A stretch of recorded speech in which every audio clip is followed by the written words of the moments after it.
Hoje temos duas convidadas maravilhosas. Para você que está no nosso canal aqui, seja muito bem-vinda a mais um podcast Elas e o Pai.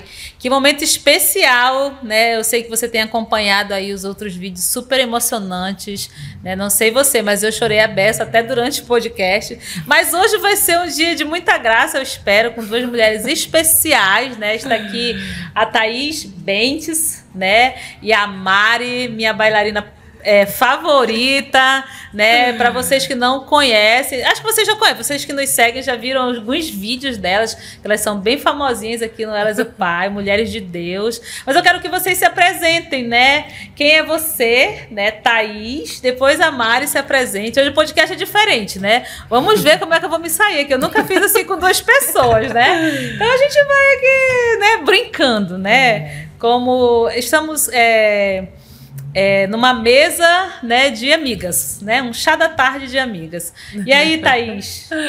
Ai, que bom estar aqui. É um prazer estar aqui com essa amiga maravilhosa, a Mari, com a Fabi, que é amiga também. E eu sou a Thaís. Para quem não me conhece, eu sou a Thaís Bentes, tenho 28 anos. Vamos parar com esse negócio de idade. Vamos parar com isso daí. Tá bom. Vamos guardar.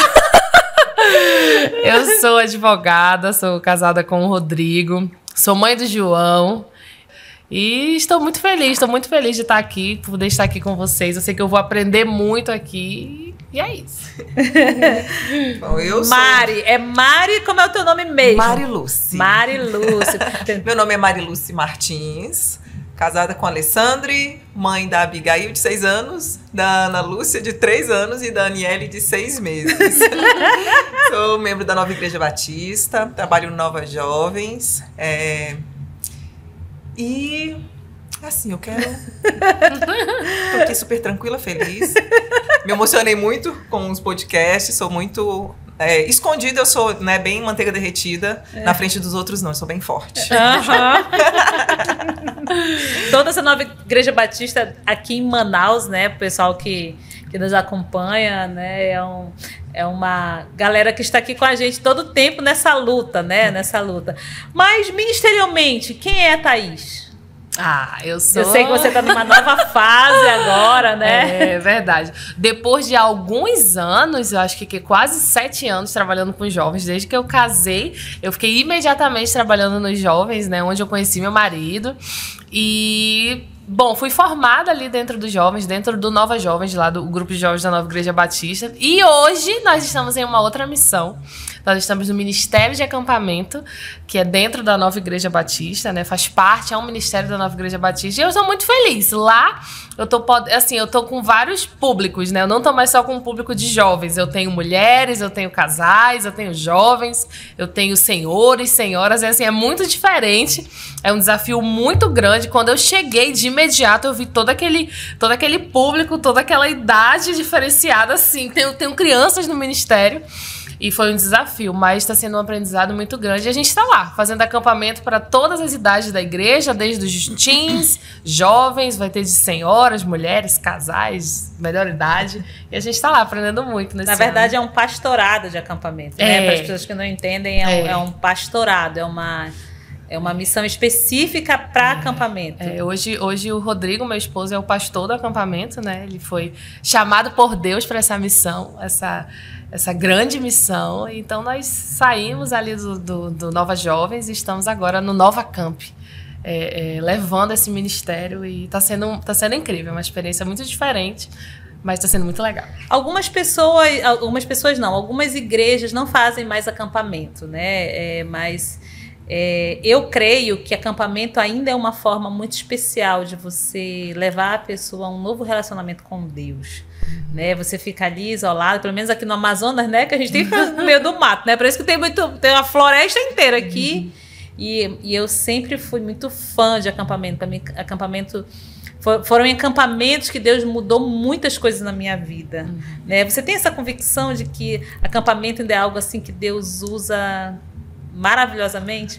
Demais. Só da gente chegar, passar da barreira, perder o sinal de telefone, as coisas já começam a ficar diferentes. É um ambiente que a gente dorme e acorda com aquelas pessoas e a gente tem a oportunidade de fazer o que a gente não consegue fazer aqui, passar mais tempo, estar ali perto da natureza, vendo, contemplando, o que não é normal pra gente. Aqui é normal trânsito, engarrafamento, barulho, shopping, celular, WhatsApp. Lá não. Lá nós não temos isso. Então, assim, eu cresci nesse ambiente de acampamento, né? Então, eu já fui para muitos acampamentos desde pequena. E é algo realmente transformador. A pessoa que se propõe a ir para lá, desligar tudo e realmente viver aquele momento, é como a gente fala, né? É uma curva que o trem faz. Por isso que é muito importante. A gente incentiva muito a todas as idades irem. É muito legal o acampamento. E eu acho muito legal o que você falou, né? Porque, pensando bem, a nossa comunicação com pessoas e com o próprio Deus tem muitos ruídos. Né? Foi tudo que você falou aí. É barulho, é celular, é tantas coisas. E lá se rompe os ruídos, né? Se silencia os ruídos. Por isso que eu acho que acampamento assim é tão especial. E os ruídos que tem lá são dos animais. Você ouve barulhos que você não ouve aqui. Você ouve o céu estrelado. O céu é diferente, você ouve barulho das aves, barulho de macaco, são muitos barulhos que não temos aqui, é diferente. Que legal. Quem é a Mari? Bom, a Mari é uma bailarina já aposentada. Fui durante muitos anos, né, bailarina do Corpo de Dança do Amazonas. Comecei com balé folclórico aqui no Amazonas também. Então, era o meu sonho. A minha vida era a dança. E, de repente, aí pelo meio do caminho, as coisas foram se transformando. Deus foi me transformando. Você é daqui de Manaus mesmo, Mari? Eu nasci pra quem não conhece, né? Eu nasci em Balbina. Bem pertinho. Lá na vila de Balbina, né? E você estudou aqui também? Eu acho que eu tinha uns 3 anos quando a gente foi embora para Minas Gerais. Então, eu passei 11 anos em Minas Gerais, a família da minha mãe é de lá. Então, quando eu vim para cá, eu tinha aquele sonho de morar no meio da mata, né? Porque eu amo natureza. Então, meu sonho era voltar, conhecer a floresta, conhecer a cidade, como é que era. A família do meu pai, né? É toda daqui. Então, eu tinha esse grande sonho. Lá em Minas, eu sou muito dividida. Meio mineira, meio amazonense. Mas não tem sotaque, né? Não, eu nem sei, gente. Se eu sou sotaque mineiro, se é amazonense. Então, eu era apaixonada por dança. Tanto é que quando eu casei, eu falei pro meu marido, não venha me dizer pra eu largar minha profissão, porque eu amo. E nunca imaginei na minha vida estar onde eu estou, com a família que tenho, e ter optado, né, da forma que eu optei, por realmente cuidar da minha família. Então, mas sempre o meu chamado foi o balé, é o balé. Sou apaixonada. E eu digo balé assim, mas né, na verdade é dança contemporânea, né? Na companhia o nosso estilo é dança contemporânea. E já tem 3 anos que eu saí da companhia. Eu não me via assim, eu ficava pensando, eu decidi sair da minha profissão. E como as pessoas vão me chamar? Porque sempre me chamaram de bailarina. Como é que vai ser agora? Como é que eles vão me chamar, gente? Aí mexe com o ego, né? Não vou ser mais a bailarina, eu não vou ser Mari a bailarina. Então, Você estudou em Manaus? Estudou aqui em Manaus? Estudei a partir do primeiro ano. Todo o ensino fundamental foi em Minas. Mas e o balé? Foi aonde? O balé eu comecei em Minas, numa academia bem famosa lá, Beth Dorsa.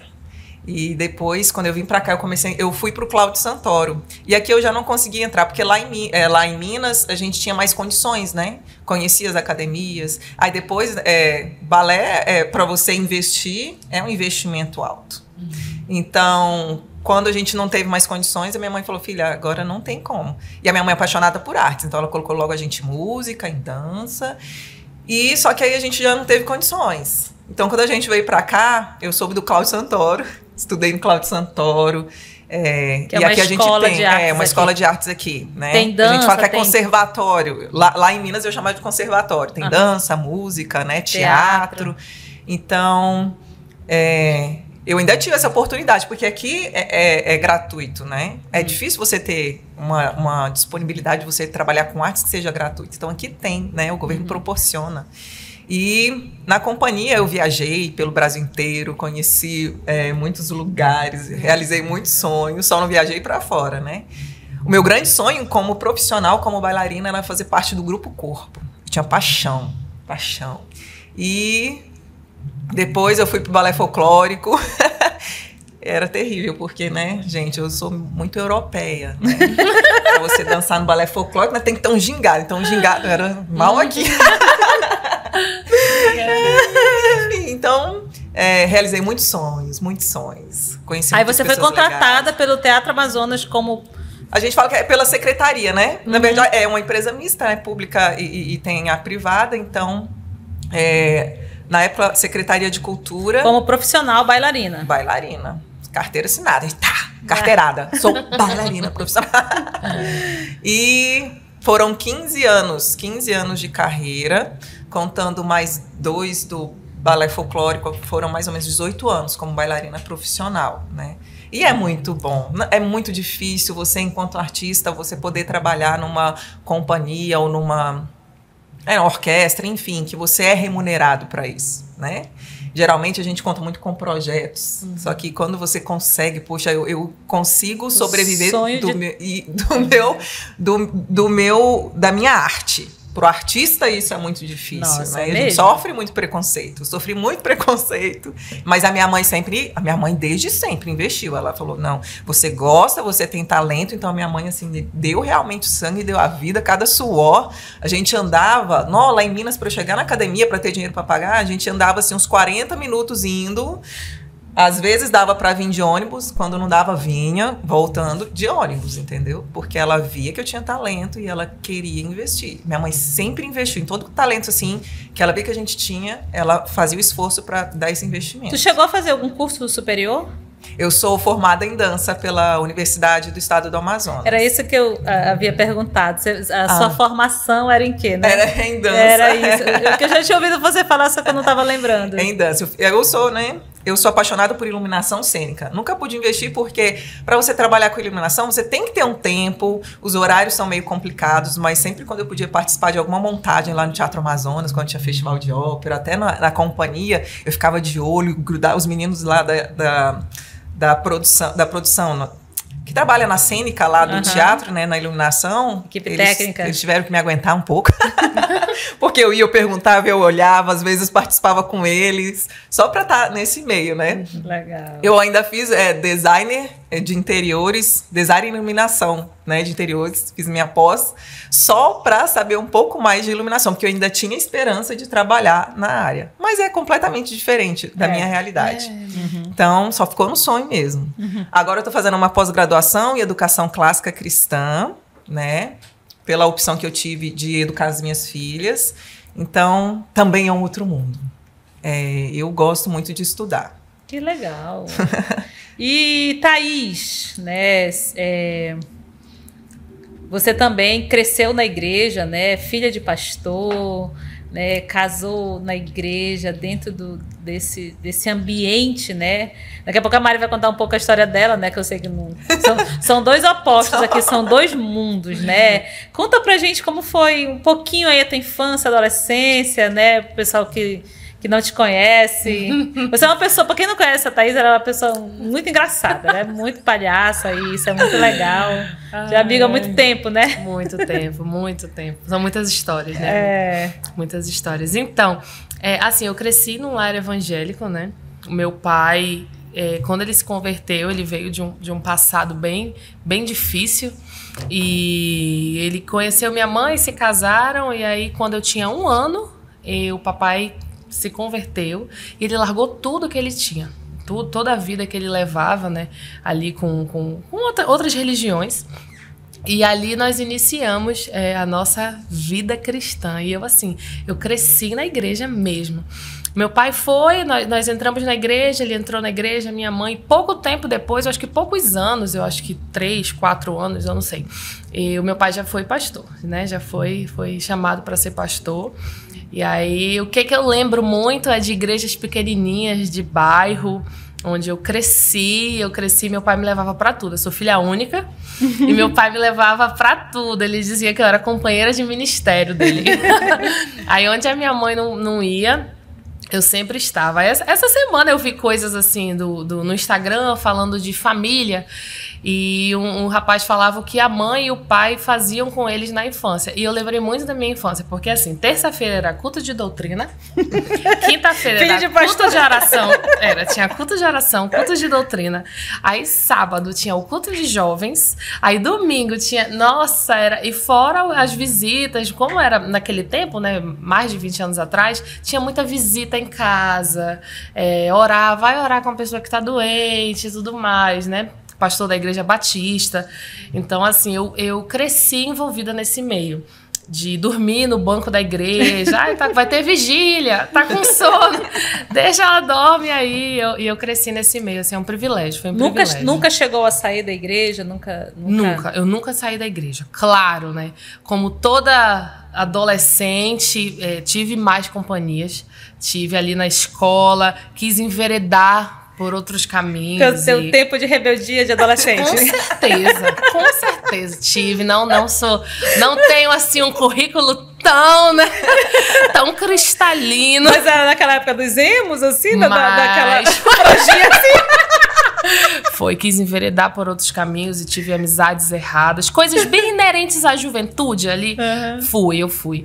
Mas hoje eu entendo por que eu passei por isso, porque eu iria estar imergida de novo quando eu estivesse nos jovens, entendeu? Pra viver coisas ali. Claro que me arrependo, desperdicei tempo. Todo o tempo que a gente não tá na casa de Deus é desperdiçado, né? Mas foi importante porque hoje eu consigo falar com algumas pessoas que talvez eu não conseguisse se eu não tivesse visto algumas coisas e tudo mais. Mas nunca saí porque meu pai nunca deixou. Né? Não tinha escolha não ir pra igreja. E mesmo com 20, 21, não tinha. Há 18 anos... Não era opção. Não era. Atingiu a maioridade, não. Enquanto eu estava lá, até o dia antes do meu casamento, era horário, vai pra igreja sim, vai pro culto sim. E como eu louvo a Deus por causa disso. Porque hoje eu consigo, né, colher os frutos.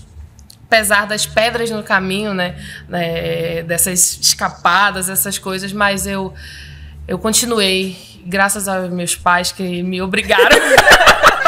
Eles não me deram essa opção de sair. Teve um momento que eu quis dar uma esfriada mesmo, assim, não quero mais ir pra igreja, não quero mais ir pra nada. Vai sim. Vai. Enquanto não morar aqui, vai. Opção de esfriar. Que legal. Enquanto morar aqui, vai. Não tem essa opção. E aí eu me trazia, né? Entramos na Nova Igreja Batista. Eu tinha 13, 14 anos, bem novinha. E aí não tinha essa opção. Ele me deixava em todos os cultos, me pegava todos os ensaios, todas as coisas. E graças a Deus.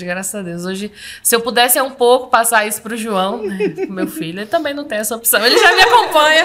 Eu vi essa semana um post no Instagram de um pastor. Alguém fez uma pergunta ao pastor, pode obrigar o filho para a igreja? Pode, né?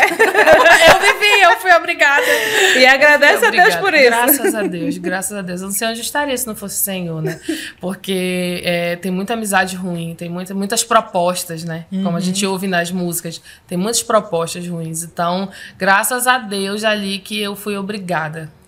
Estar na Nova Igreja Batista, estar na igreja, né? No contexto geral, foi muito bom. Que legal. É aquilo que a Bíblia fala, né? Família cumprindo seu papel de família, né? Pais cumprindo seu papel de pais, né? Ensina a criança. E esse ensina a criança não quer dizer que a criança vai gostar, né? E não quer dizer que ela vai querer obedecer. Nossa, e eu achava, assim, um saco. Porque os meus pais eram daqueles que, assim, passa o celular. Aí fazia vistoria, via tudo. Esses foram os meus pais, sabe? Então, assim, tudo que eu aprontei, eles pegaram. Eles pegaram, entendeu? E aí, é muito engraçado. Assim. Hoje é engraçado, né? Na época eu me sentia super injustiçada, né? Super meu celular. E nem eram esses celulares chiques de hoje, né? Não tinha privacidade, não tinha quarto trancado, não tinha isso, não. E mesmo sendo filha única, hein? Mesmo sendo filha única. Que legal. E tu, Mari, como você veio já conhecer a Jesus, né, mais tarde? Me conta aí como é a história dessa maravilhosa transformação. Então, minha mãe, ela sempre nos criou no temor de Deus, lendo a Bíblia, né? Sabendo quem era Deus, sabendo que ele era todo-poderoso, sabendo quem era Jesus. Mas só aos 26 anos, né, que eu fui entender o que é fazer de Deus, de Jesus, o seu Senhor. quem é Deus, né? Vocês frequentavam alguma igreja quando criança? A minha família é espírita. Então, assim, fazia primeira comunhão, né? Católica, espírita. Fazia primeira comunhão, esqueci o outro. Crisma. E aí, né? Desse jeitinho. Mas aí, aos 26 anos, eu casei com o Alessandro. O Alessandro deu um passo de fé, né? Casou. Eu era terrível. Mas eu entendi o temor do Senhor. E quando eu me converti, eu entreguei minha vida para Jesus, só que eu ainda pensava, mas não tem problema eu acreditar nas coisas que eu acreditava antes. Falava, mãe, não se preocupa não, ninguém faz minha cabeça. Mãe, eu não vou mudar, mãe. Só que você vai lendo a Bíblia. Como não se transformar quando você lê a Bíblia e vê que tudo é verdade, né? Então Deus foi me moldando tudo. Graças a Deus o Alessandro teve paciência, né, comigo. Porque ele conhecia a Bíblia, ele tem o temor, só que ele esperou, ele nunca chegou na minha cara, mesmo depois de casada, e esfregou, você tem que ser assim, você casou comigo, tem que ser assim. Não, ele teve a maior paciência do mundo de ir sempre me esclarecendo à luz da palavra, como que eu tinha que agir, por que eu tinha que escolher isso. E aí, graças a Deus, e a gente sente um vazio. Eu sempre sentia um vazio. Falava, não, a gente tem que fazer alguma coisa. Na minha cabeça era, eu tenho que ajudar o próximo, para eu me sentir bem. Então eu falei, não, amor, a gente tem que ir depois de 2 anos de casado, foi que eu tomei a decisão. Amor, não, a gente tem que ir para a igreja. Vamos para a igreja, que eu tô sentindo falta. Aí a gente buscou. A gente já tinha visitado lá na Chapada, né, a nova igreja batista. Aí quando mudou aqui para Torquato, nós começamos a frequentar. Foi muito engraçado, porque a gente veio no Caipira Fest, que é um culto especial que tem aqui na igreja, e a gente estava lá sentado, no sábado, né, que geralmente vem jovem pro sábado, né, a gente estava assim, um abraçado com o outro, olhando assim, aí veio o Joênio, um dos pastores da igreja, né, casado com a Marintes, eles que foram quem recebeu a gente aqui na igreja, quando a gente veio assim, né, ele nos convidou para participar de uma programação do Novas Jovens. Eles trabalhavam também, né, no Novas Jovens. E aí veio, né, o pastor sempre pergunta, dessa programação, né, como é que é? Esses jovens que participaram da programação vão continuar Novas Jovens? Aí o Joênio, olha, pastor, tem esses daqui. Aí ele colocou lá no final do e-mail, e tem esse casal. Marilúcia e Alessandro. Só que o pastor Leandro leu, aprovou os jovens e falou, o casal tem que conversar comigo. Mas o Joênio ficou empolgado, foi lá, falou, olha, o pastor aprovou. Aí tudo isso era para entrar no Ministério de Jovens. No Ministério de Jovens. Que até então vocês não... A gente não tinha ministério. Né? Foram 2 anos, daí eu falo, né? Foram 2 anos e meio de bandidagem da Mari, né? Sim. Mas aí o pastor Leandro, pastor de jovens aqui da Nova Igreja Batista, nos chamou para fazer entrevista. Ele falou, olha, legal conhecer vocês, mas me desculpe, houve um engano. Assim, não era para vocês estarem nos jovens, né? Aí o Alessandro, meu marido, falou, não, tudo bem, pastor, a gente quer servir, tudo bem, a gente entende, muito obrigada. Tá. Quando foi, aqui tem a feira de ministérios, né? Pra gente ver qual ministério que a gente se identifica, né, para servir. E a gente ficou lá olhando para onde a gente vai, né? Para onde? Tá, amor, vamos escolher um aqui. A gente sentou e foi escolher nosso ministério. Aí o pastor Leandro encontrou o Alessandro, meu marido, né? No meio do caminho, falou, ei, tá bom, vocês vêm para os jovens, tá? Pode, não escolhe outro ministério, não. Vocês vêm aqui com a gente. Aí foi quando a gente começou a trabalhar no Novas Jovens. Aí eu entendi, aí eu comecei a aprender, entender e na verdade, buscar Deus. Eu acho que a partir do momento que eu entrei no Ministério Novas Jovens, eu fui entender o que é buscar Deus realmente. Permitir que Deus trabalhe na sua vida. Porque eu ainda era muito assim, eu penso assim, é desse jeito, Deus está de acordo? Eu faço. Deus não está de acordo? Tudo bem, é a minha vontade, vamos embora. Eu também faço. E assim que a minha vida foi se transformando. Eu permitindo a cada matéria, que aqui nós temos o estudo bíblico, né? A cada matéria, essa transformação fosse acontecendo realmente. E como foi essa transformação, né? Porque eu já ouvi outras palestras suas, você contando um pouco da sua história, porque você sempre foi uma mulher muito determinada, Você foi treinada para isso, né? Eu já vi outras vezes você falando. Você realizou o seu sonho, né? E eu vi outra coisa, você falando que Deus quebrou você nos seus valores, até em suas próprias convicções, né? Saindo daquela mulher convicta, eu posso, eu faço, eu tudo aconteço, para uma mulher totalmente entregue à obra do Senhor. Como foi essa transição? Eu acho que a primeira mudança foi quando Deus tirou a minha mãe de mim. Minha mãe não morreu. É porque a gente morava, né, junto. A gente morava junto e nunca imaginei morar longe da minha mãe, jamais. E minha mãe mora agora bem pertinho, né? Eu moro aqui no Amazonas, minha mãe mora aqui no Sudeste, lá em Minas Gerais. Então foi primeiro, aí já mudou, já me desestabilizou. Foi quando eu falei pro meu marido, não, a gente tem que ir pra igreja. Porque eu já tava entrando em depressão, né? Então tinha minha mãe, a minha irmã e meu sobrinho. Olha só, né? Minha mãe, meu irmão, meu sobrinho moravam com a gente, eu tinha acabado de casar. Então pensa, né, na história. Então Deus simplesmente tirou eles de perto de mim. Eu fiquei sem chão. E antes disso, foi em 2009, Deus permitiu que eu me arrebentasse. Eu arrebentei. Já estava assim, quando você tem uma certa maturidade na sua carreira de bailarino, foi quando eu tive uma lesão bem séria no ligamento cruzado anterior do meu joelho e tive que me operar. E aí foi assim, desestabilizou. Só que eu ainda pensava, eu vou fazer essa cirurgia, vou ficar bem, eu vou voltar para a profissão.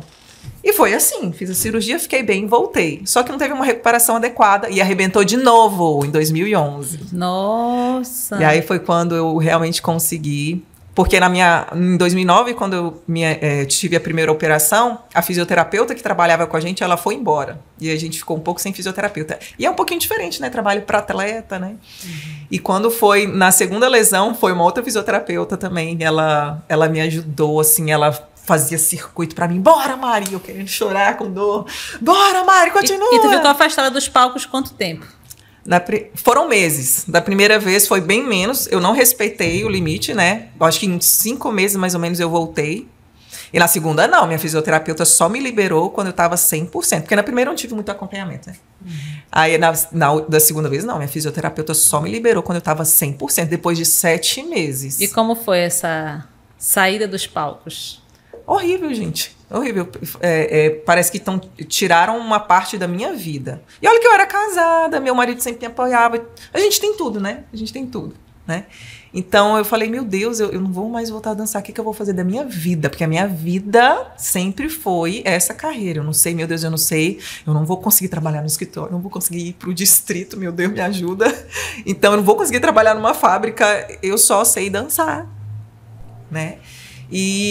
Mas aí a minha fisioterapeuta sempre falava, não, Mari, você tem que ver que Deus quer te mostrar alguma coisa, né? Ele tá te tirando porque, de repente, ele tem alguma coisa para te ensinar. Vai que você engravide agora, né? Que eu tinha vontade de engravidar. E você já estava na igreja? Ainda não, da segunda não. Em 2011, foi quando a gente começou a frequentar a Nova Igreja Batista. Uhum. E aí foi conhecendo, aí tinha um líder meu que falava, Mari, eu acho que Deus fez isso pra você parar um pouquinho, você acha não? Aí o quê? Nada. Não. Aí essa transformação veio daí? Veio. Mas aí eu comecei a observar. Em 2011 foi quando, depois da segunda cirurgia, foi quando eu vim, que eu me converti. E aí depois você vai ouvindo a palavra de Deus, nunca volta vazia. Você vai ouvindo e Deus vai te incomodando para você mudar aquele comportamento. Aí sempre tem alguém que te aponta, que tá lá com você, um amigo, né, cristão, assim. Ele fala, ei, isso daí não é legal você fazer, não. Eu sei que tu é da igreja, isso daí não é legal você fazer, não. Lá na companhia. Lá no meu trabalho tinha uma amiga minha que ela falava. Então aí eu falei, E aí, gente, é incrível. Aí depois, era um sonho, né, de ficar grávida. Voltei a dançar, né? E fiquei grávida. E aí, na hora, eu pensei, amor, agora eu paro de dançar. Muitas coisas aconteceram. Aí o joelho já não é mais o mesmo, né? A idade também já não é mais a mesma. O negócio dói demais, gente. Uma lesão no joelho dói demais da conta. E eu falo, não, amor, agora eu vou parar. Tô grávida. Aí meu marido, ele sabia da paixão que eu tinha pela dança. Ele falou, eu acho melhor você pensar. Pensa bem. Deixa a bebê nascer, passa um tempo e aí você toma essa decisão. E aí eu fiquei 2 anos ainda trabalhando, depois que eu tive a minha filha, né? E aí eu, não, amor, eu acho que eu tenho que parar mesmo. Porque aí, gente, o joelho já não aguentava mais. Eu tava num estado que eu não conseguia flexionar o meu joelho. Então, todo mundo dançava, conseguia, a gente fala, né, sentar assim, sentar no calcanhar. Eu não, eu ficava meio metro assim, porque eu não conseguia sentar. Eu nem imagino isso, né, Thaís? Sentar na realidade. Sentar no calcanhar, imagina. Não faz parte. Gente, eu era muito atriz, inclusive. Porque eu não conseguia. Eu entrava assim, eu chegava na coxia, né? Eu falava, Senhor, eu não vou conseguir. Eu tô com muita dor, às vezes entrava em cena com o joelho inchado. Eu tô com muita dor. Eu acho que eu não vou conseguir, meu Deus, me ajuda mais nessa, Senhor. Dançava, né? Tentando não mancar. Quando saía do palco, eu respirava e ia mancando. E o joelho, né? Chegava Deus já começou a te quebrar daí. E mais uma fisioterapeuta entrou em cena. E ela me ajudou. Porque em 2016, teve um médico que falou pra mim, você vai ter que fazer cirurgia de novo. Eu falei, não faço mais não, chega, parou. E a minha filha já tava com quase 2 anos. A minha fisioterapeuta, né, agora a Karen, entrou e falou, não, Mari, vamos fortalecer isso daí que você aguenta mais. Aguentei mais 2 anos. E aí eu falei, não, Alessandra, eu decidi. Não vou mais, não tenho mais condições, eu não tenho mais saúde, eu não consigo mais acompanhar. Porque a companhia vão saindo os antigos, vão entrando os jovens, como é que você vai, né? Claro que tem o talento, são talentos diferentes. Só que eu não conseguia mais acompanhar. E aí foi quando realmente eu tive a convicção. Só que aí teve uma amiga minha que chegou pra mim e falou assim, Mari, para! Larga de ser louca, menina. Você vai sair, você não vai aguentar uma semana na sua casa. Porque a gente passa o dia inteiro fora de casa, né? Quando a gente trabalha, é o dia inteiro fora de casa. São 6 horas de trabalho, né? Sem contar o translado, né? Ela falou, Mari, você não vai aguentar uma semana. Mari, eu te dou uma semana pra você se arrepender, Mari. Não vai, Mari. E eu começar as viagens. Eu falei, gente, eu não tenho condições. Eu não vou conseguir ficar longe da minha filha. Então, foi quando eu decidi. Mas até nisso, Deus foi, né? Deus foi trabalhando para que eu saísse direitinho, com os meus direitos, né? E foram 15 anos, né? De 15 anos como profissional. E Thaís, né? Eu sei que recentemente você passou por uma perda muito grande, eu acompanhei esse processo, né? E te ver assim nessa nova caminhada, né? Nesse novo recomeço, ninguém sabe, né? O que é juntar os cacos, né? Eu sei que você passou por um momento bem difícil, como os brasileiros, né? No tempo do Covid.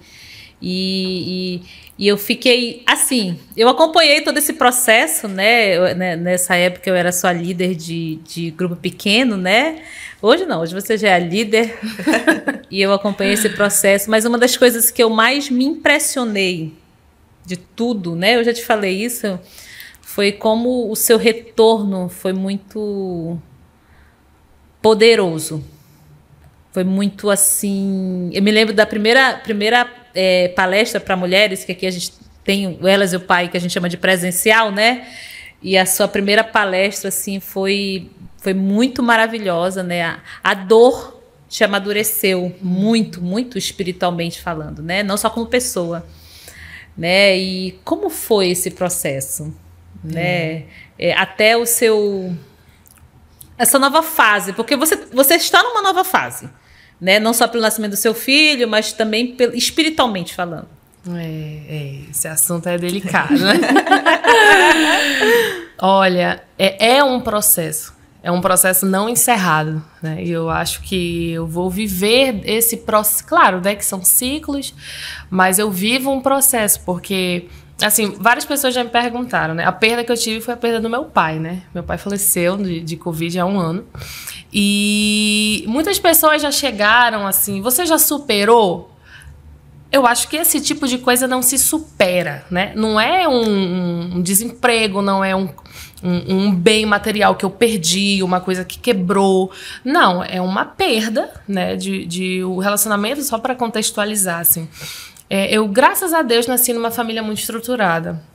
E eu tinha esse relacionamento com meu pai maravilhoso, até o dia da sua morte, né? Então, assim, foi uma mudança de rotina muito grande. Até hoje eu vivo uma rotina diferente. Nós tínhamos tradições familiares, nós tínhamos, assim, meu pai foi assim, o meu melhor amigo. né? E o Rodrigo, meu esposo, também foi trazido como um filho para ele. E então, assim, mudou muito. Mudou. Mas eu acho que a palavra que... Eu nem sei muito explicar, né? Assim, como é que eu cheguei até aqui.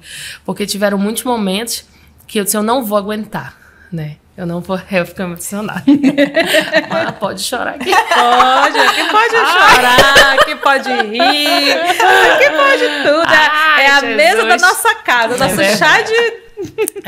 E teve momentos assim que eu pensei, eu não vou aguentar, eu vou desistir. Porque, assim, nesse um ano, o que eu senti é que Deus realmente me pegou e quebrou inteira. Quebrou, entendeu? Foi colocada em teste a minha confiança em Deus. Tanto que, assim, confidenciando isso para vocês, a Fabiana, que passou muito de perto comigo, isso viu, eu me senti injustiçada, sabe? Porque, poxa, eu dei a minha vida inteira para a obra de Deus, né? Eu tô desde pequena servindo, não tem um final de semana que eu não esteja na igreja, não tem um feriado prolongado que eu não esteja na igreja. Eu acho que muitas pessoas passaram por isso, sabe? Eu fiz tudo certo, eu fiz tudo certo. Eu, sabe, tive uma fase de namoro, noivado, casamento, eu respeitei as etapas. Por que isso tá acontecendo comigo, né? Eu casei e não diminuí, muito pelo contrário, eu fui curtir o meu casamento dentro da igreja, nas madrugadas, e eu disse, não, mas Deus, você não foi justo comigo. E eu tive esse tipo de frase para Deus mesmo. Eu lembro que assim que meu pai faleceu, eu tô contando coisas que ninguém sabe, só a Fabiana que sabe. Eu tive momentos... Agora o mundo inteiro agora todo mundo vai saber. Mas é muito importante isso, sabe? Porque o Covid mudou a vida de muita gente. As pessoas tiveram muitas perdas, né? E trazer essa experiência comunica com um monte de gente. Né? E eu acho que essa é a nossa finalidade aqui, é de comunicar de gente como eu e você. Né? É verdade. E assim, eu já acompanhava meninas no ministério na igreja, dava aconselhamentos e sabe, várias coisas. Já fui em velórios de pais, de mães, de amigas. E sempre, né, tentando dar aquela palavra de conforto e tudo mais. E quando eu vi o meu pai naquela situação e, ele faleceu. E aí naquele momento veio tudo na minha mente. Passou um filme na minha cabeça, como eu tava falando, né? O que eu fiz? Aí eu fiquei com raiva de Deus. Engraçado, né? Eu desse tamanho, né?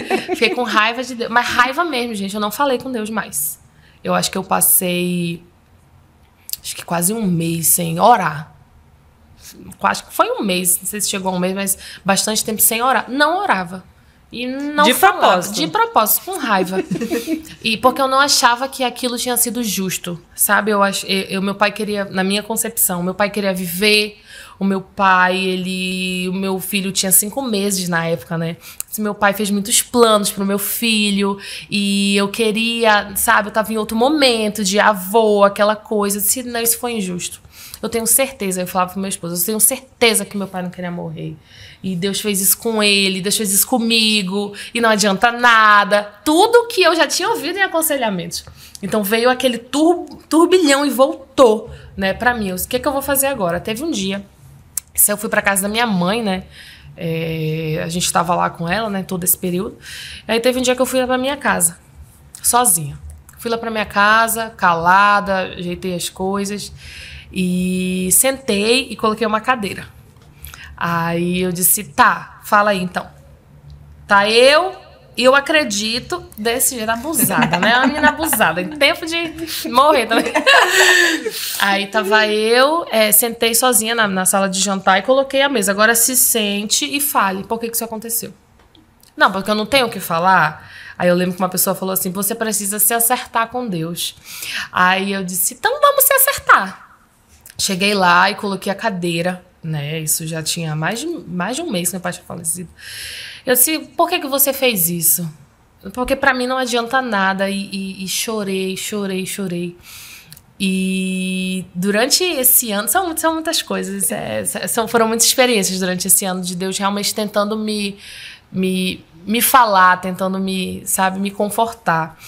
E depois disso, eu tive alguns sonhos, assim, são muitas experiências, algumas coisas em que depois eu vi claramente que meu pai estava sendo poupado de alguma coisa, sabe? Eu não sei, né? Não tenho como saber, mas eu não sei que sequelas ele carregaria. Mas enfim, Deus é soberano e eu demorei para entender que Deus era soberano, né? Mas voltar foi algo assim, e eu lembro que nós... voltamos aqui para a programação delas e o pai, eu falei para Fabiana, eu disse, eu não tenho nada, eu me lembro exatamente o que eu falei, eu não tenho nada para oferecer, eu não tenho nada para dar para elas, eu não tenho nada que possa acrescentar, eu estou machucada, eu estou me sentindo injustiçada, desamparada, Deus não fala comigo, eu vou fazer um papel, né, lá em cima. E durante muito tempo fiquei muito resistente e vim. E, assim, Deus... Eu não sei explicar se não fosse Deus. Eu acho que se não fosse Deus eu não aguentaria. Realmente não é algo assim que eu consiga... olha, eu fiz isso, a fórmula é essa. Não, eu acredito que Deus me dá uma porção diária de conforto. Como eu peço para minha mãe também, né? Senhor, eu não consigo pensar como vai ser a minha vida daqui a 20, 30 anos sem o meu pai. Então, eu te peço que o Senhor me ajude hoje. Né? Que o Senhor me ajude nesse dia, que o Senhor me dê a porção necessária para esse dia. E assim, é difícil de explicar, porque realmente a nossa vida era muito, muito ligada, nós éramos muito... Meu pai foi o meu pastor, né? Foi meu pai que me batizou. Meu pai, ele me ensinou a palavra de Deus junto com a minha mãe. Então tem todo um significado, né? Uhum. E foi muito difícil. Ainda tem dias que acho que quem já passou por um processo de luto sabe que tem dias que é como se eu tivesse acabado de receber a notícia. Mas recentemente uma palavra falou muito no meu coração, que foi o pastor Davi Recha, né, da Nova Igreja Batista, que falou: vai ter um momento da vida do cristão que ele vai ter que decidir se essa palavra, a Bíblia, é a palavra de Deus ou não. E aquilo ficou matutando na minha mente. Eu digo, eu vou ter que decidir se eu acredito nisso ou não. Se essa vai ser a palavra que vai guiar a minha vida ou não. Né? Se eu vou acreditar, se eu vou ter esperança, se eu não vou ser ignorante aos que estão dormindo, se eu vou acreditar no céu, se eu vou acreditar na vida eterna, se eu vou acreditar em tudo isso. Então, a minha fé, gente, foi colocada à prova. Eu fui tentada a não acreditar mais em nada, porque eu me sentia injustiçada. Né? Mas nós não conhecemos os planos de Deus. Mas eu decidi, eu fiz uma oração e disse: Senhor, eu não me sinto bem, eu me sinto abandonada, né? Logo no início, eu me sinto injustiçada, mas eu vou te prometer uma coisa: eu não vou me desviar.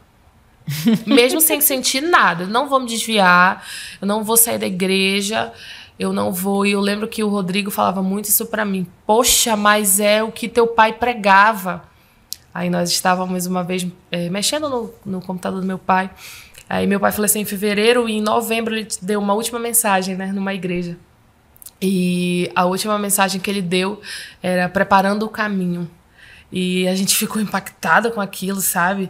E tinha muitas coisas assim sobre que Deus era soberano, que ele não via a hora de estar com o Senhor, não via a hora de... Nesse um ano foram muitas coisas que Deus me chacoalhava, assim, sabe? Olha, eu fiz isso por amor, de alguma forma, né?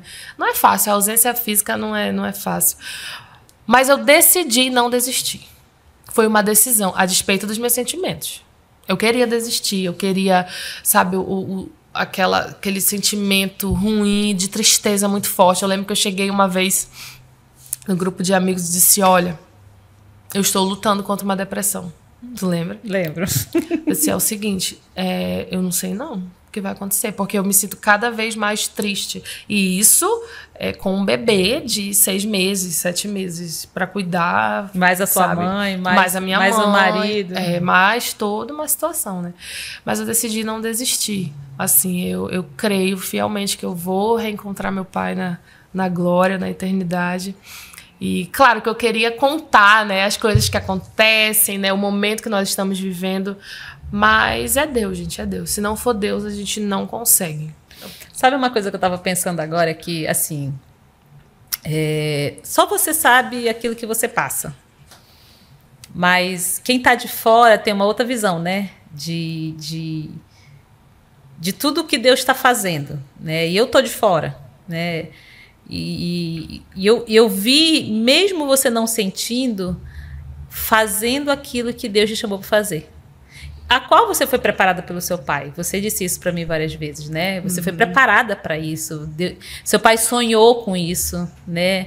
E eu vi você cuidando de outras pessoas, eu vi você cuidando de jovens, eu vi você cuidando da sua família.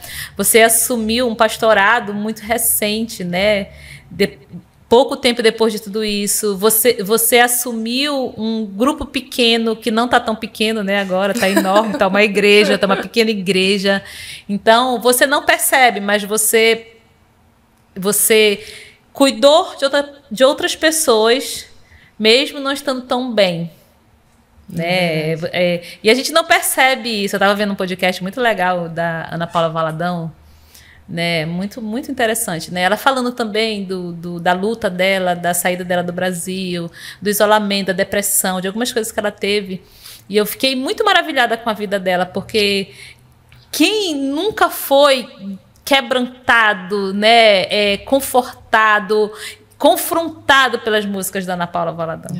Eu acho que só no céu ela vai saber quantas vidas ela impactou, né, pelas letras da sua música. Quantas vezes eu me derramei aos pés do Senhor com uma música do Diante do Trono, né? E eu vi ali nesse podcast a tristeza dela, porque ela luta contra a depressão também. E eu falei, eu acho que um dia eu quero poder dizer isso para ela, se eu tivesse oportunidade. Não desista. A minha vida foi impactada pela sua vida.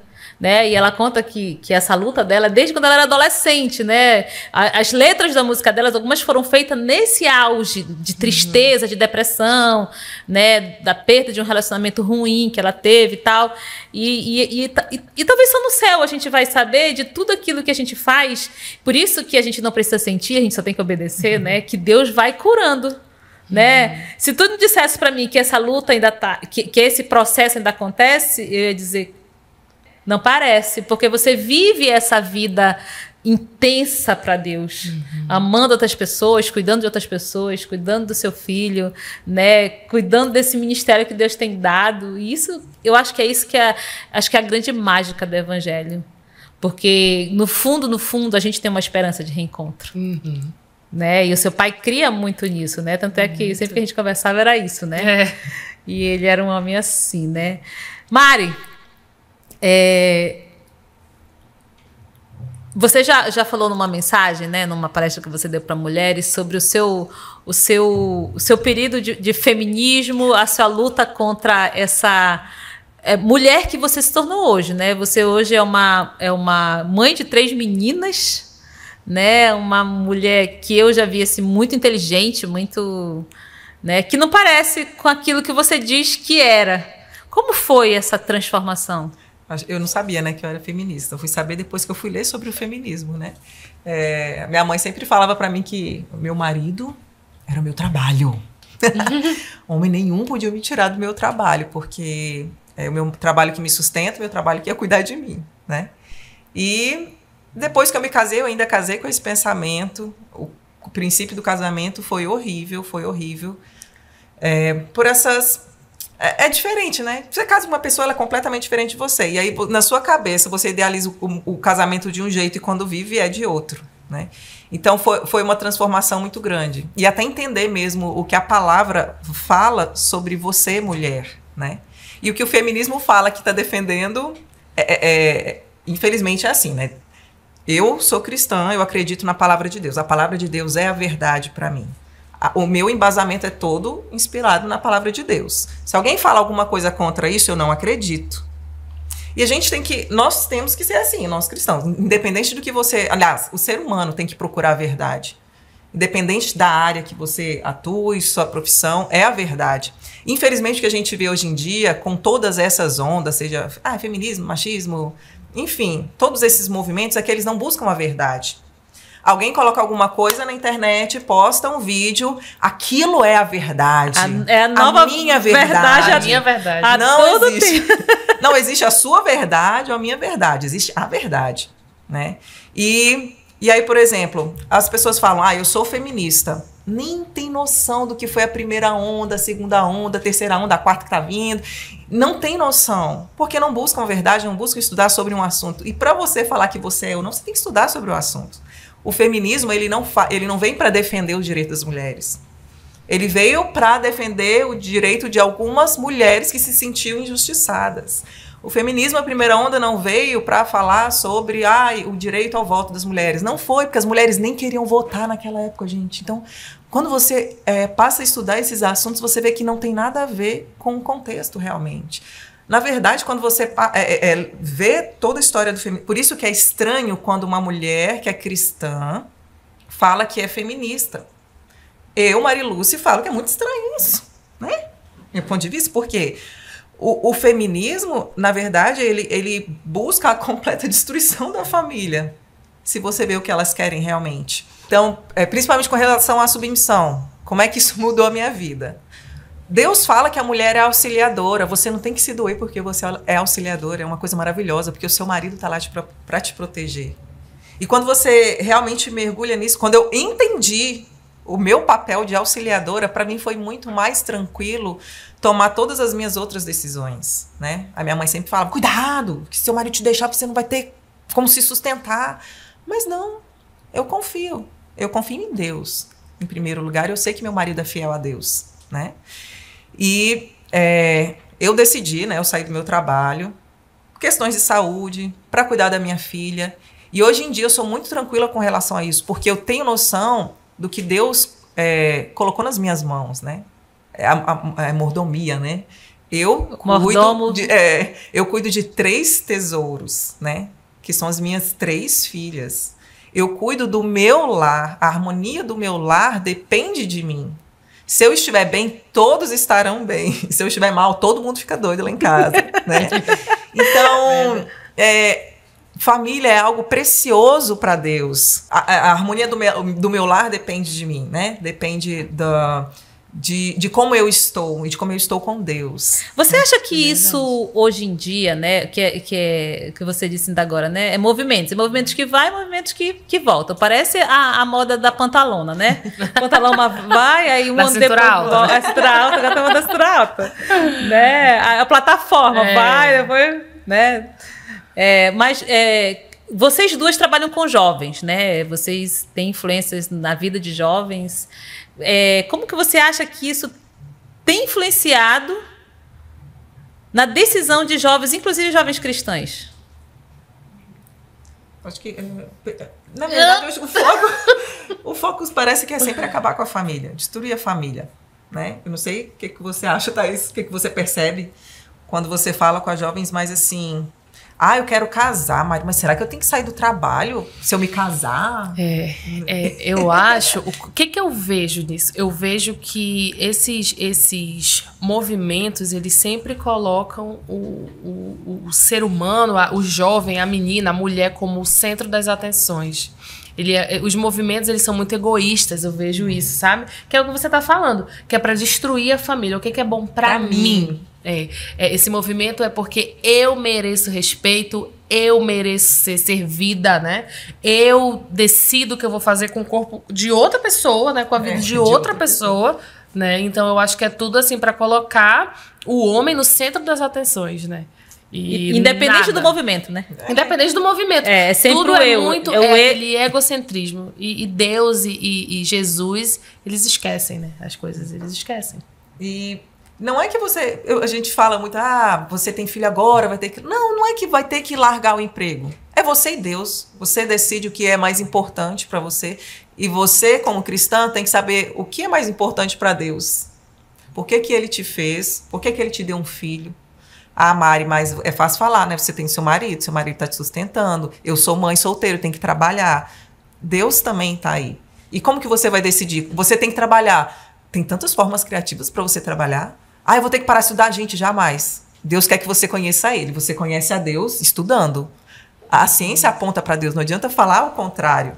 Então, tudo no mundo aponta para Deus. Não tem que parar de estudar, não tem que parar de estudar. Se você for mãe ou casar, não tem que parar de trabalhar, não. Você só tem que voltar a sua atenção porque Deus quer realmente para sua vida. Sabe, Mário, eu estava no último podcast que a gente fez com a Gisele Park, né? Ela é uma mulher fantástica, né? Interessante que todas as que eu trouxe aqui, né, tenho trazido, são profissionais que trabalhavam ou por opção momentânea resolveram tirar um tempo para cuidar de seus filhos, mas uma das coisas que a gente conversou bastante sobre isso é que o que a Bíblia fala, né? Os filhos são uma herança do Senhor, né? Não são herança nossa.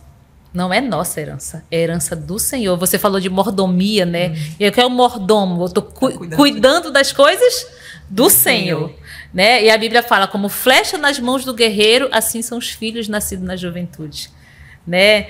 E eu acho que a gente esqueceu um pouco disso. Né? É como a Thaís falou, é o meu bem-estar. Se eu estou feliz, não importa que meus filhos passem tantas horas na TV, na internet ou outras coisas, porque eu quero estar feliz. Né? É por isso que a gente vê hoje também, não só isso, né? O que isso está trazendo? O número de divórcios, assim, incrivelmente absurdo dentro das igrejas, porque sempre sou eu. Que a pessoa casa para ser feliz, né? Ela quer ser feliz, ser bem servida, ser presenteada, ser homenageada e nunca quer dar aquele amor de doação, né? Aquela renúncia. Fazer o outro feliz, fazer o outro feliz, dar a vida pelo outro. E mesmo hoje, eu acho incrível que isso não acontece só com cônjuge, mas mesmo hoje com filhos. Né? Porque a gente sempre teve esse pensamento da mãe ali ser aquela protetora, aquela guardiã, né? Sim. Mas como tu disse, a Satanás vem numa artimanha e as mães hoje não percebem, né?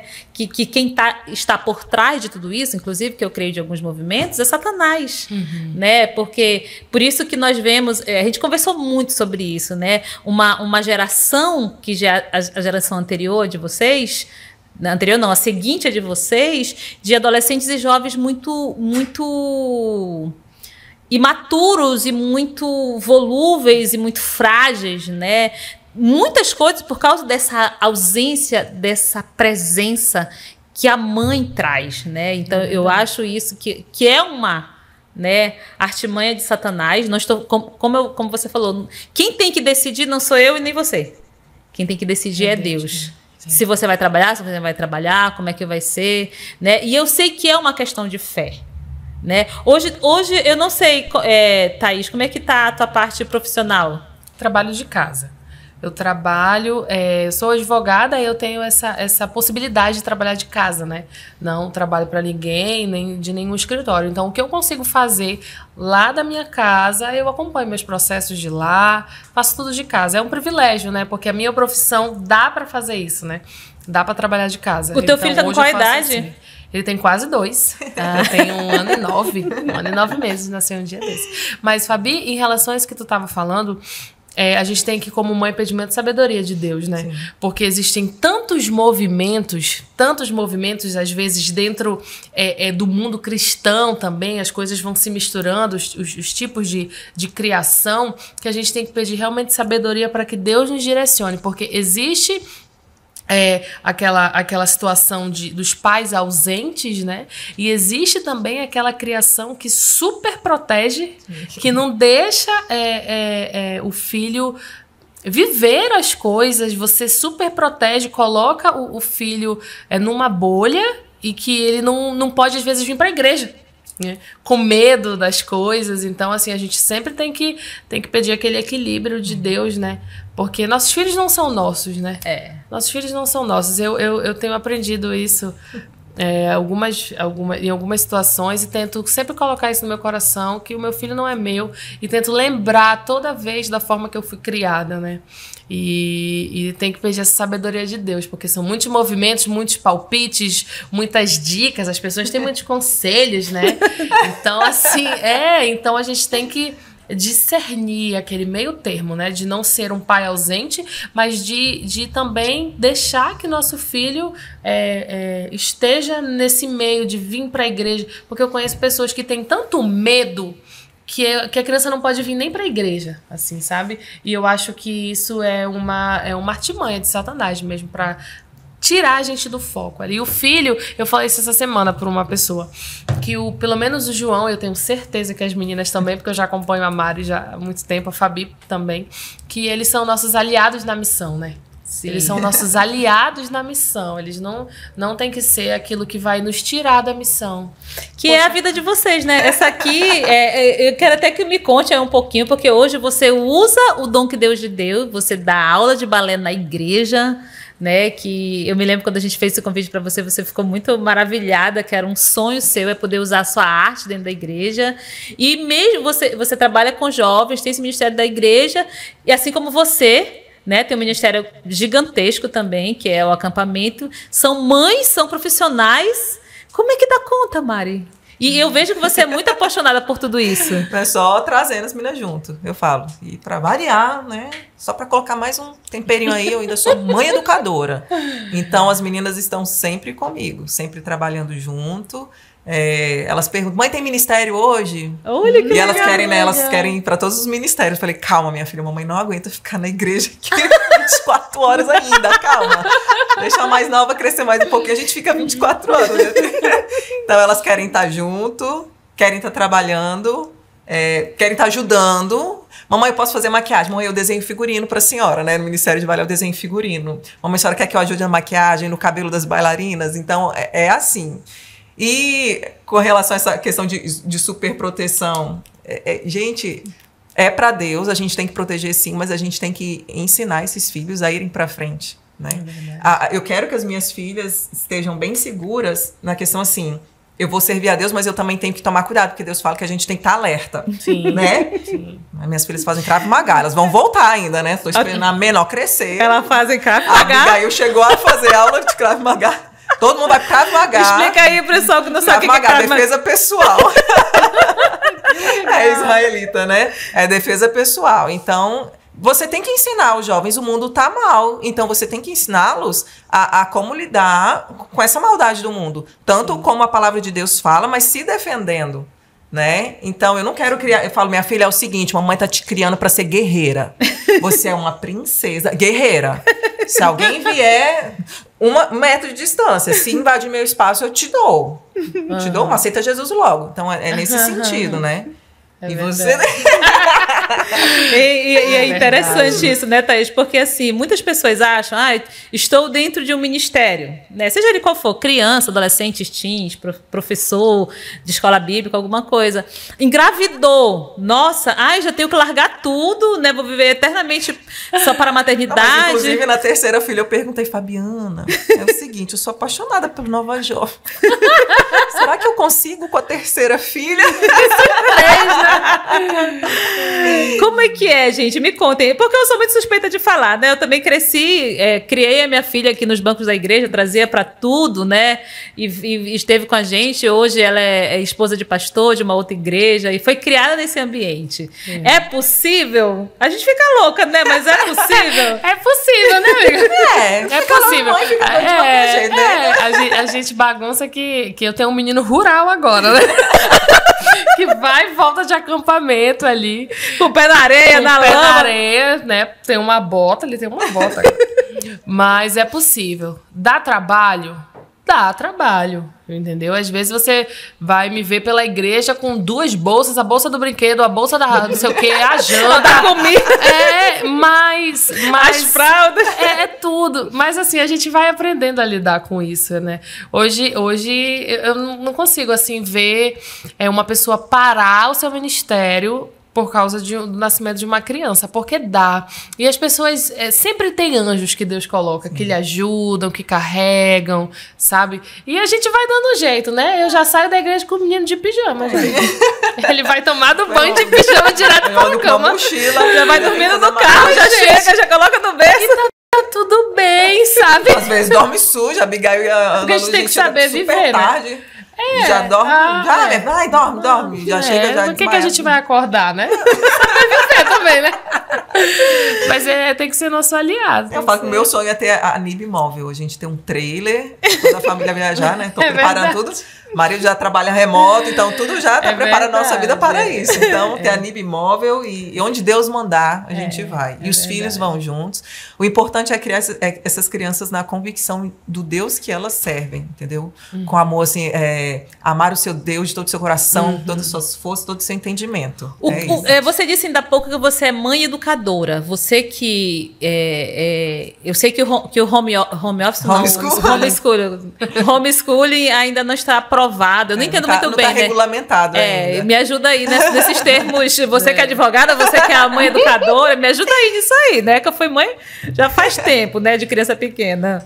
E você que cuida pessoalmente da educação delas, elas... No caso, eu optei por um currículo, né? Um currículo clássico. E... Por quê, né? Ai, mãe, por quê? Coloca na escola, você tem mais umas 4 horas aí de liberdade.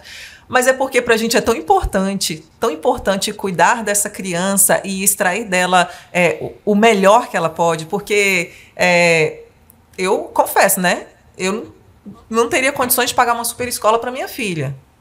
Então, nós decidimos, não, a gente compra um currículo, a gente escolhe um currículo que a gente vai trabalhar com ela, e essa educação vai ser... Porque o que é uma educação de 1 para 1 e de 1 para 30, de 1 para 20? É muito diferente. Então, eu me preparo, eu estudo, a gente sempre tem aquela mãe que sabe mais, né? A gente procura a mãe que sabe mais, e eu vou direcionando, né? No caso, nós temos o currículo, eu aplico o currículo para ela, e a gente alfabetiza, vai ensinar... Minha filha lê muita leitura. Por quê? O que eu quero que ela aprenda? Que toda vez que ela tiver alguma dúvida sobre um assunto, que ela pesquise. Eu quero que ela aprenda a estudar. Então, é esse o foco. Acho que a maioria dos pais educadores querem o quê? Que as crianças aprendam a estudar. Porque chega um ponto que a gente está estudando... Gente, isso não é só em escola. Tem um ponto na nossa vida que a gente não quer mais estudar porque, sei lá, preguiça, não sei. E eu quero que ela tenha esse amor por estudar e para aprender mais de Deus, né? Eu, graças a Deus, tenho condições de ensinar minha filha, de ser uma mãe educadora. Infelizmente, tem mães que são apaixonadas, né, pelo homeschool que não podem, né? Mas, independente, você, como mãe, nós temos...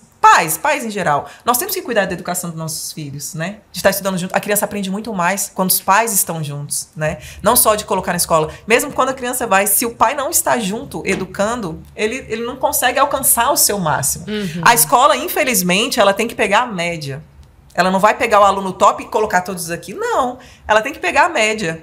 E eu, como mãe, seja mãe educadora, seja uma mãe que o filho vai para a escola e só a parte da tarde que pega nos estudos com o filho, o meu foco é tornar o meu filho acima, né? Pegar o potencial que ele tem e estudar daqui para lá, né? Então, eu sou uma educadora, eu optei, ainda tenho liberdade, graças a Deus. Deus abençoe que seja regulamentado logo, para que outras mães possam também...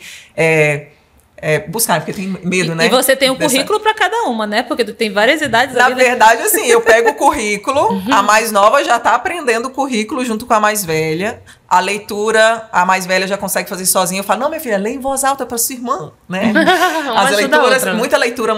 Na verdade, 3 não é uma classe já. Sim, né? Você tem uma classe. Aí tem hora que, né, alfabetiza uma, só que uma já tá escrevendo, aí tem que ser, um outro nível, a outra ainda tá aprendendo, né? Fazendo uns pontilhadinhos lá. A gente fica meio assim, mais 15 minutos para uma, 15 minutos para outra, foco total. Aí cada uma vai fazer atividade. Isso que é uma super mãe, né? Cuida da educação, cuida da casa, cuida da comida, tem um ministério que trabalha com jovens. Uma mãe processo, né? Uma mãe processo, né? Que é a procrastinação, meu pecado. Procrastinação é terrível. Poxa, amiga. Ainda consegue procrastinar? Como é que tu consegue? Não sei. Eu pensava que eu era preguiçosa até um tempo atrás. Aí eu descobri que eu sou procrastinadora. Então, né?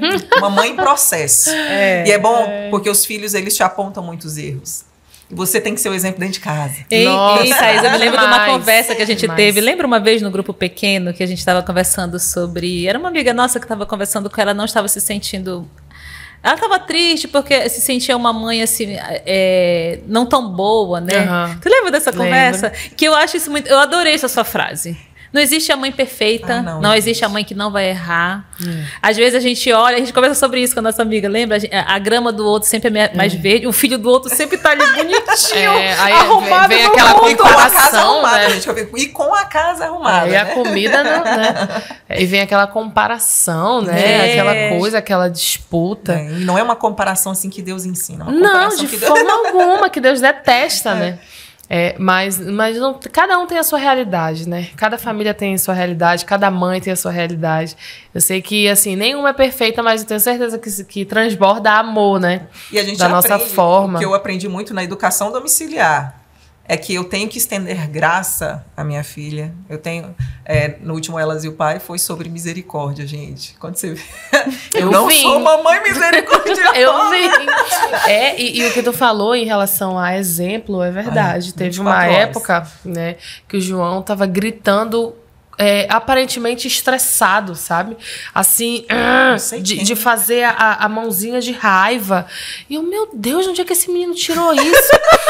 E aí ele voltou, né? Ele tá até gritando de novo, mas agora de felicidade, eu não sei quem ensinou. Mas aí eu cheguei com uma pessoa, né, que dá aulas, essas coisas. Eu digo, menina, o meu filho tá gritando muito. Ele tá muito, assim, estressado, sabe? Mas do nada, ela... Como é que você está na frente dele? Eu, menina, pois é. Eu digo, meu Deus. Ele é seu reflexo. Aí eu disse, então bora, filho. Vamos pra casa.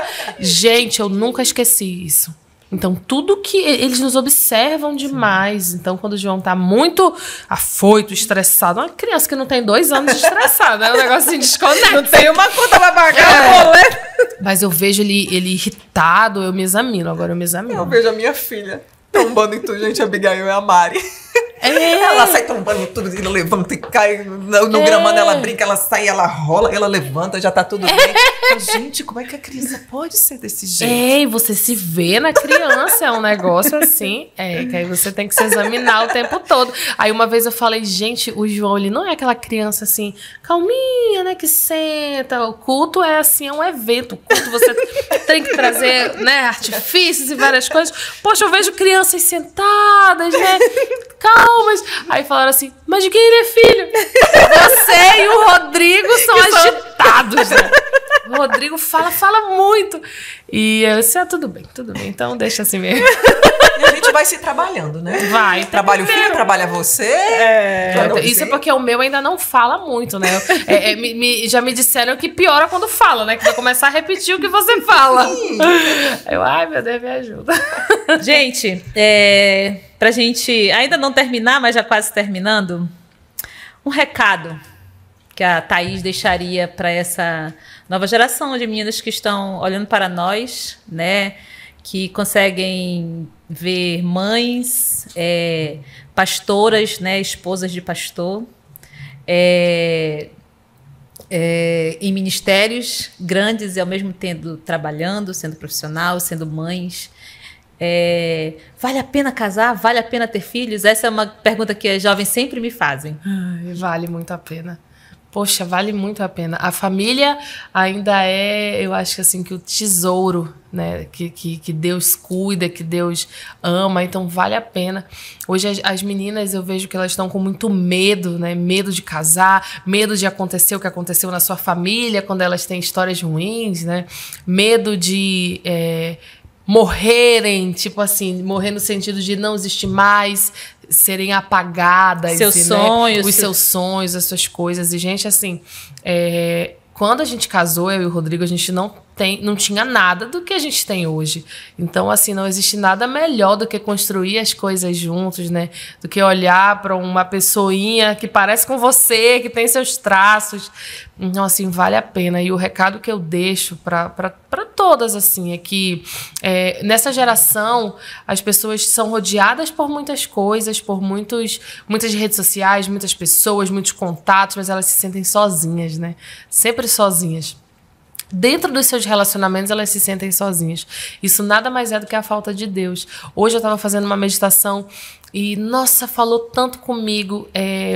Estou fazendo o estudo do Salmo 23, aí eu tentei dar uma aprofundada lá dentro, né? Nem vou dizer com que eu aprendi isso, né? Fabiana. Aí eu vou no hebraico, olha. Fui no hebraico. E fui lá, escavuquei no hebraico nisso, fui vendo as palavras. E uma coisa muito interessante que eu nunca tinha ouvido, da primeira frase do Salmo 23, do primeiro versículo. O Senhor é meu pastor e nada me faltará. Nós aprendemos dessa forma, né? E dessa forma que eu estudei, lá dentro, o que queria dizer no âmago, na primeira vez que foi falado que o meu pastor não me faltará. Não é que nada vai me faltará.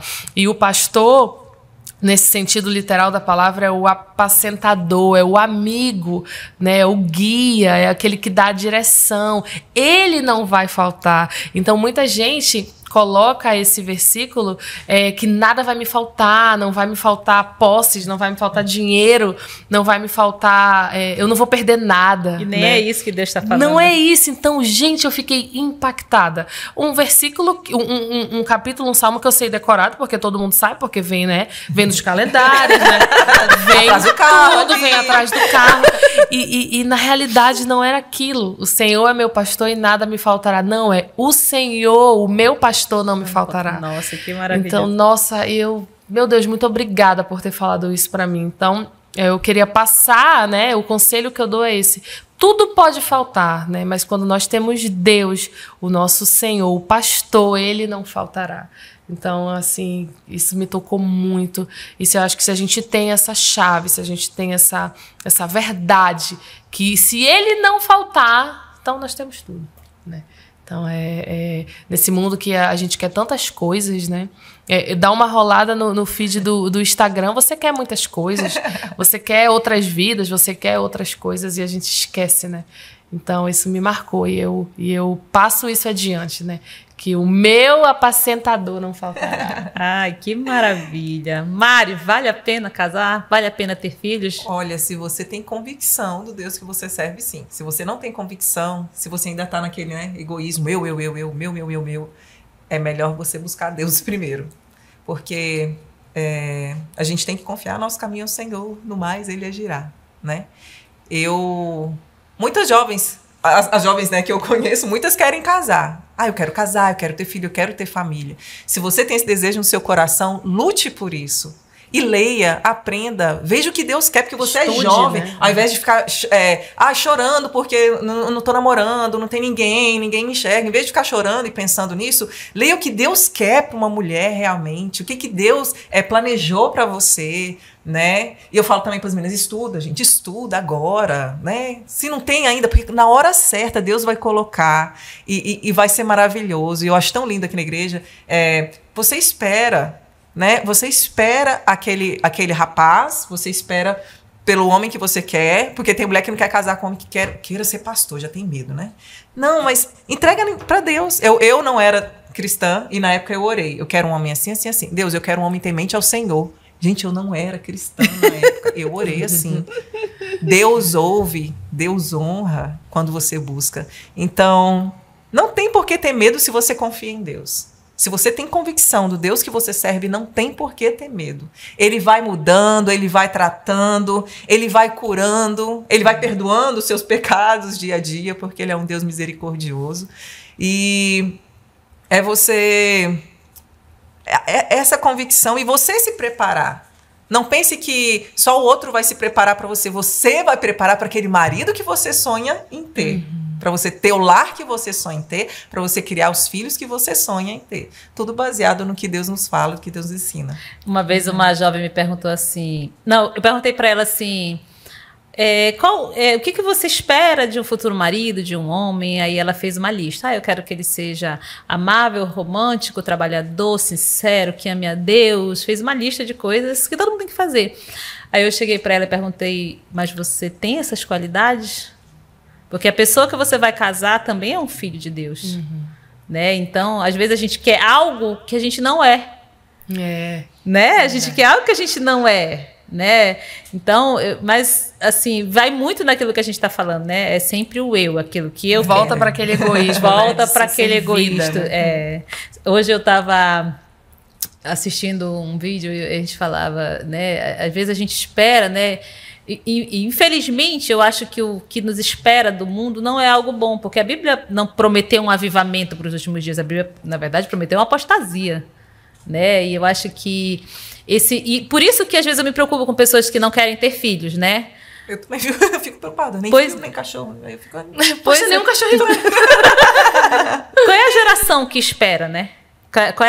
O que vai ser a geração do amanhã se nós que podemos produzir bons filhos não estamos, né, criando, né? Então é uma coisa que a gente precisa pensar em tudo isso. Eu acho que essas conversas aqui com mulheres normais, né? Normais, né? Normais, que tem ministérios gigantescos, mas são mulheres normais que lava roupa, né? Que troca a fralda dos meninos e que mesmo assim tem ministérios gigantescos de responsabilidade. Estão aqui, né? Dando o seu melhor. Não perfeita, estamos longe disso, né? Mas estamos aqui. Gente, muito obrigada. Eu amei, gente. A gente precisa vir mais vezes. Essa dobradinha, que eu não sabia como é que ia ser, né? É a primeira experiência com dobradinha, podcast aqui. Nós somos mulheres extremamente... que eu admiro muito, né? Que eu venho acompanhando ao longo desse percurso. Eu creio que a sua profissão foi um presente de Deus. Até então, nós não tínhamos uma bailarina profissional. Hoje eu adoro falar isso. Não é verdade? Não é? Nossa, porque né, nós fazemos arte na igreja. Eu sempre trabalhei com arte na igreja, mas a gente faz aquela arte na igreja daquilo que a gente pesquisa, na força assim da dedicação da pesquisa. Mas hoje a gente pode dizer, quem é que treina você? Gente, nós temos uma bailarina, né? Que já foi do corpo do Teatro Amazonas, né? Então eu amo É verdade. disso. É verdade. Uma coreógrafa Eu me sinto útil para o reino, né? Porque né, tem tanta gente com tanto... Aí eu falo, antes, né? Eu sou bailarina. O que eu vou... E Deus me trouxe para cá, hoje eu posso falar, poxa, Deus me preparou todos esses anos para eu trabalhar aqui no Ministério de Balé. Com as minhas meninas, amo. Maravilhosas. E elas agem como bailarinas delas. profissionais. Eu sempre converso com algumas assim, menina, Mari cobra postura, Mari cobra posicionamento, alimentação, sabe? Agora a gente tem uma professora também de balé, né? Então ela é assim, toda com muita excelência, né? Não é porque foi um ministério dentro da igreja que a gente faz assim uma dança, mais ou menos, né? Não. É Postura, um negócio nada assim... de refrigerante, nem suco de caixinha. E Deus abençoe. Deus nos abençoou, na verdade. Se tu não enche a boca pra tua profissão, eu encho. Por aí eu falo que nós temos uma bailarina. Eu falo da professora agora que a gente tem, né? Nós temos uma professora de balé, a Ariane. Professora de balé.